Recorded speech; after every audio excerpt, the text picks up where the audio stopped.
കേരളത്തിന്റെ ആവശ്യത്തിന് വിരുദ്ധമായിട്ടുള്ള തീരുമാനമാണ് ഏകപക്ഷീയമായി തമിഴ്നാട് പ്രഖ്യാപിച്ചിട്ടുള്ളത്. ഇതിനെങ്ങനെയാണ് സ്റ്റേറ്റ് അത് ഏത് അടിസ്ഥാനത്തിലാണ് പറഞ്ഞതെന്ന് എനിക്ക് മനസ്സിലാകുന്നില്ല. ഇന്ന് നിലവിൽ സുപ്രീം കോടതിയുടെ പക്കലിരിക്കുന്ന ഒരു കേസും അതോടൊപ്പം 142 അടി വരെ ജലനിരപ്പ് ഉയർത്തി നിർത്തുന്നതിന് സാധിക്കത്തക്ക നിലയിലുള്ള സാഹചര്യം മാത്രമാണ് നിലവിലുള്ളത്. അതങ്ങനെ നിലനിൽക്കണമെങ്കിലും റൂൾ കർവിൻ്റെ അടിസ്ഥാനത്തിലാണ്. ഓരോ ഘട്ടത്തിലും എത്ര നില വരെ ഉയരാം എന്നുള്ളതിനെക്കുറിച്ചിട്ടുള്ള പരിശോധനയുടെയും കൂടെ അടിസ്ഥാനത്തിലാണ് ഇത് വന്നിട്ടുള്ളത്. അതുകൊണ്ട് അതിനെ എനിക്ക് ആ നിലയിൽ കാണാൻ കഴിയുന്നില്ല. ഒരിക്കലും അതങ്ങനെ സംഭവിക്കുന്നൊരു സ്ഥിതിയില്ല.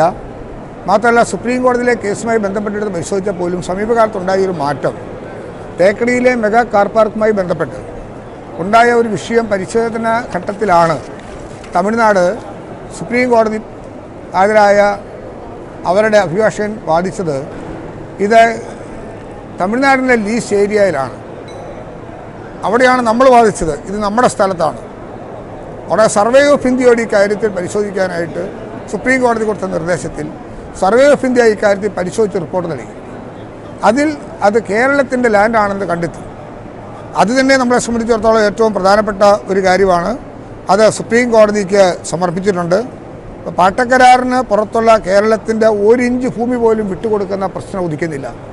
അതിനെക്കുറിച്ച് ഒരു തല ആലോചനയും ഇല്ലെന്ന് മാത്രമല്ല, അതാണ് അതിൻ്റെ റിയലിസ്റ്റിക്കായ ഒരു കാര്യം.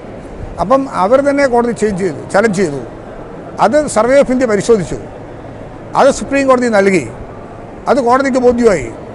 മാത്രമല്ല, കാണേണ്ട ഒരു കാര്യം, ഇത് കോടതി വരുന്ന സന്ദർഭത്തിൽ അവർ ആർട്ടിക്കിൾ 131 അനുസരിച്ചാണ് ചോദ്യം ചെയ്യപ്പെട്ടത്.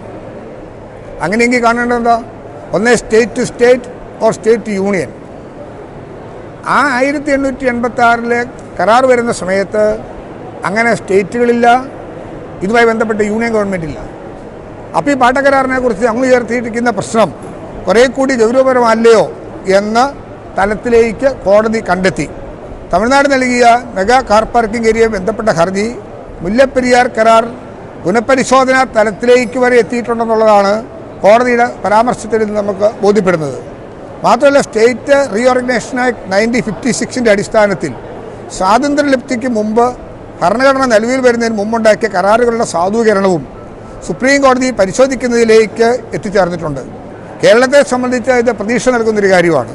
മാത്രമല്ല, സെൻട്രൽ വാട്ടർ കമ്മീഷൻ ഇതിൻ്റെ ഭാഗമായി 17ാമത് മുല്ലപ്പെരിയാർ ചേർന്ന യോഗത്തിൽ മുല്ലപ്പെരിയാർ സമഗ്ര സുരക്ഷാ പരിശോധന നടത്താൻ തമിഴ്നാടിനോട് കേന്ദ്ര ജല കമ്മീഷൻ നിർദ്ദേശം നൽകി.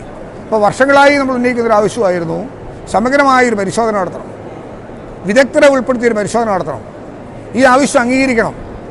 അപ്പോൾ എന്താണ് ഉണ്ടായത്? ഈ ആവശ്യം ന്യായമാണെന്ന് സെൻട്രൽ വാട്ടർ കമ്മീഷന് ബോധ്യപ്പെട്ടു. ആ ഘട്ടത്തിൽ അവരെടുത്തൊരു തീരുമാനം 2021 ഇതിനു മുമ്പ് ഒരു പരിശോധന നടത്തിയത്. അതുകൊണ്ട് ഡാം സേഫ്റ്റി അതോറിറ്റി വന്നതിന് ശേഷം 5 വർഷത്തിന് ശേഷം പരിശോധന നടത്തിയാൽ മതി, അങ്ങനെയെങ്കിൽ 2026 കൂടെ എന്ന തമിഴ്നാടിൻ്റെ ഭാഗം ഉന്നയിച്ചപ്പോൾ നമ്മൾ ശക്തമായി കോടതിയിൽ പറഞ്ഞു 2011 ശേഷം ഇതിന് പരിശോധന നടത്തേണ്ട ഘട്ടം എവിടെ എത്തി നിൽക്കുന്നു? വർഷങ്ങൾ മുന്നോട്ട് പൊയ്ക്കൊണ്ടിരിക്കുന്നു. അതുകൊണ്ട് ഡാമിനെ സംബന്ധിച്ചിടത്തോളം അടിയന്തരമായി നടത്തണം എന്നുള്ള നമ്മുടെ ആവശ്യം അംഗീകരിച്ചുകൊണ്ട് തന്നെ അതിനാവശ്യമായ നിർദ്ദേശം കൊടുത്തു. 12 മാസത്തിനുള്ളിൽ പരിശോധന പൂർത്തിയാക്കി റിപ്പോർട്ട് സമർപ്പിക്കാൻ കമ്മീഷൻ തമിഴ്നാടിനോടാണ് നിർദ്ദേശിച്ചത്. കേരളത്തിൻ്റെ കാലാവസ്ഥാ വ്യതിയാനം നോക്കണം, അതോടൊപ്പം തന്നെ ഇതുമായി ബന്ധപ്പെട്ട് വരുന്ന വിഷയങ്ങളെല്ലാം ഇതിൻ്റെ ഭാഗമായി പരിഗണിക്കേണ്ടതായിട്ടുണ്ട്. 142 ഉയർത്താമെന്ന് 2014 കോടതി കണ്ടെത്തിയത്. എന്നാൽ 2018 19 ഉണ്ടായ പ്രളയവും പ്രളയാനന്തര സാഹചര്യവും കണക്കിലെടുത്തുകൊണ്ട് 139 അടിയിൽ നിജപ്പെടുത്തണമെന്ന് കോടതി പറഞ്ഞ കാര്യവും കൂടി നമുക്കിതിനിടയിൽ കാണേണ്ടതായിട്ട് വരും. അങ്ങനെ 139 അടിയിൽ നിജപ്പെടുത്തണമെന്ന് പറഞ്ഞപ്പോൾ നമ്മൾ പറഞ്ഞ കാര്യങ്ങൾക്ക് കുറേ കൂടി പ്രസക്തമാണെന്ന് സുപ്രീം കോടതി അന്നേ കണ്ടെത്തിയിരുന്നു.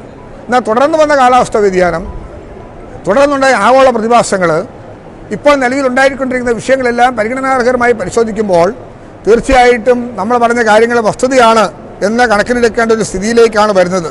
അപ്പോൾ സ്വതന്ത്ര വിദഗ്ധന്മാരെ ഉൾപ്പെടുന്ന സമിതിയാകും പരിശോധന നടത്തുക. ഇത് ഡാം സേഫ്റ്റി നിയമപ്രകാരം ഇങ്ങനെയുള്ള പരിശോധന 26 നടത്തിയാൽ മതിയെന്ന് അവർ പറഞ്ഞെങ്കിലും കേരളം പറഞ്ഞ വാദം ശരിയാണെന്ന് ബോധ്യപ്പെട്ടുകൊണ്ട് ഇമ്മീഡിയറ്റായിട്ട് നടത്താൻ നിർദ്ദേശം കൊടുക്കുകയായിരുന്നു സെൻട്രൽ വാട്ടർ കമ്മീഷൻ. അത് 1 വർഷം കൊണ്ട് പൂർത്തിയാക്കുന്ന സ്ഥിതിയിലേക്ക് പരിശോധന നടത്താൻ ആവശ്യമായ നടപടിയാണ് അക്കാര്യത്തിൽ സ്വീകരിച്ചു വരുന്നത്. മാത്രമല്ല, ഇതോടൊപ്പം തന്നെ നമ്മൾ കാണേണ്ട മറ്റൊരു കാര്യം, ഒരു എമർജൻസി ആക്ഷൻ പ്ലാൻ തയ്യാറാക്കണം. ഇതിൽ പറയുക, ആ എമർജൻസി ആക്ഷൻ പ്ലാനിൽ പറയുന്നത് എന്തൊക്കെയാണ്? ഒന്ന്, 2-3 കാര്യങ്ങൾ വരും. ഒരു നോർമൽ കേസിൽ വെള്ളം താഴേക്ക് ഒഴുകിപ്പോയാൽ, അബ്നോർമലായിട്ട് ഒഴുകിപ്പോയാൽ, വീണ്ടും പ്രധാനപ്പെട്ട ഡാം ബ്രേക്ക് അനാലിസിസ് നടത്താൻ പറഞ്ഞിരിക്കുക.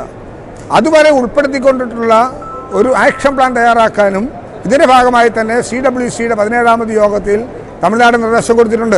അതുകൊണ്ട് ഇക്കാര്യങ്ങളെല്ലാം വസ്തുതാപരമായി കാര്യങ്ങളെ കോടതിയെ ബോധ്യപ്പെടുത്താനും സെൻട്രൽ വാട്ടർ കമ്മീഷന് മുമ്പിൽ ബോധ്യപ്പെടുത്താനും കേരളം പരിശ്രമിച്ചു വരുന്ന, കേരളം നാളിതുവരെ നടത്തുന്ന വ്യത്യസ്തമായ കാര്യത്തിൽ കുറേ കൂടി നമ്മൾ പറയുന്ന കാര്യങ്ങൾ റെലവൻ്റ് ആണെന്ന് കോടതിയെ ബോധ്യപ്പെടുത്താൻ കഴിഞ്ഞിട്ടുള്ള ഘട്ടമാണ് നിലവിലുള്ളത്. അതുകൊണ്ട് ഇത്തരം കാര്യങ്ങളിലൊന്നും ഒരു ബുദ്ധിമുട്ടുമില്ല. കേരളത്തിൻ്റെ 1 ഇഞ്ച് ഭൂമി പോലും വിട്ടുകൊടുക്കേണ്ടതില്ല.